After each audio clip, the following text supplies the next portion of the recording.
प्रिय विद्यार्थियों, जैसा कि आपको पता है कि आजकल ई कंटेंट के द्वारा आपको पढ़ाने का प्रयास किया जा रहा है। उसी श्रृंखला में आज मैं आपको भारतीय शासन अधिनियम 1919 के बारे में बताना चाहूँगी। 20 अगस्त 1917 को ब्रिटिश सरकार द्वारा पहली बार ये माना गया था कि भारत में क्रमिक रूप से उत्तरदायी शासन की स्थापना की जाएगी। पहली बार भारतीय प्रशासन में उत्तरदायी शब्द का समावेश किया गया। यह अधिनियम 1921 में लागू हुआ। इस अधिनियम को मॉन्टेग्यू चेम्सफोर्ड सुधार कहा जाता है। मॉन्टेग्यू भारत के राज्य सचिव थे, जबकि चेम्सफोर्ड भारत के वायसराय थे। ये दो चीज़ें भी आपको न्यू टाइप में या एमसीक्यू में पूछी जा सकती हैं। इस अधिनियम के तहत शासन से संबंधित विषयों को दो भागों में बांट दिया गया। इसमें फर्स्ट था केंद्रीय विषय और दूसरा था प्रांतीय विषय। प्रांतीय विषय को दो भागों में बांटा जाने के कारण इस व्यवस्था को द्वैत शासन कहा गया। प्रांतीय विषयों को दो भागों में बांटा गया, आरक्षित और हस्तांतरित, मतलब रिजर्व्ड और ट्रांसफरेबल। आरक्षित विषयों में 28 विषयों का समावेश किया गया, जिनका प्रशासन गवर्नर अपनी परिषद के माध्यम से करेगा और जो केवल उसी के प्रति उत्तरदायी थे, प्रशासन के प्रति ही। दूसरी बात, हस्तांतरित विषयों में 22 विषयों का समावेश किया गया, जिनका प्रशासन भारतीय मंत्री के द्वारा किया जाता था। इस व्यवस्था द्वारा इस अधिनियम का जो सबसे बेकार जो पक्ष साबित हुआ वह ये था कि इसमें महत्वपूर्ण विषय बिना उत्तरदायी गवर्नर के और उसके माध्यम से गवर्नर को सौंप दिए गए थे। भारतीय विधान परिषद के स्थान पर दो सदनीय व्यवस्था का गठन किया गया था।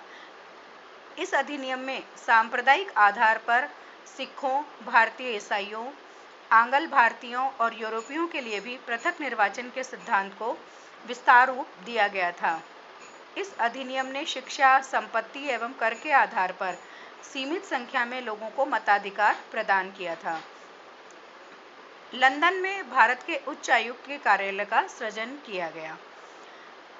इस अधिनियम के तहत एक लोक सेवा आयोग का भी गठन किया गया और 1926 में सिविल सेवकों की भर्ती के लिए केंद्रीय लोक सेवा आयोग का गठन किया गया। इस अधिनियम में पहली बार केंद्रीय बजट को राज्यों के बजट से अलग कर दिया गया और राज्य विधानसभाओं को अपना बजट स्वयं बनाने के लिए अधिकृत कर दिया गया।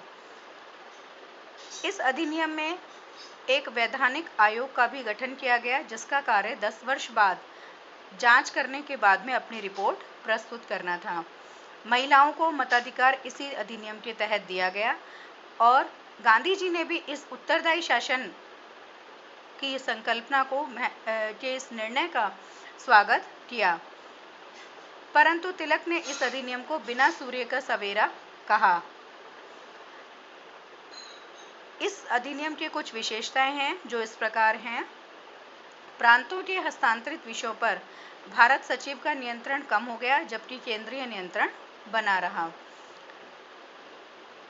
भारतीय कार्यों की देखभाल के लिए एक नया अधिकारी, जिसे भारतीय उच्चायुक्त कहा जाता है, नियुक्त किया गया। इसे भारतीय राजकोष से वेतन देने की व्यवस्था की गई। गवर्नर जनरल की कार्यकारिणी में 8 सदस्यों में से 3 भारतीय नियुक्त किए गए तथा जिन्हें विधि, श्रम, शिक्षा, स्वास्थ्य व उद्योग विभाग सौंपे गए। विषयों को पहली बार केंद्रीय व प्रांतीय भागों में बांटा गया। राष्ट्रीय महत्व के विषयों को केंद्रीय सूची में शामिल किया गया था, जिस पर गवर्नर जनरल कानून बना सकता था। विदेशी मामले, रक्षा, राजनीतिक संबंध, डाक और तार विभाग, सार्वजनिक ऋण, संचार व्यवस्था, दीवानी तथा फौजदारी, कानून तथा कार्यप्रणाली आदि सभी मामले केंद्रीय सूची में शामिल थे। प्रांतीय महत्व के विषयों पर गवर्नर कार्यकारिणी तथा विधानमंडल की सहमति से ही कानून बनाया जाना संभव था।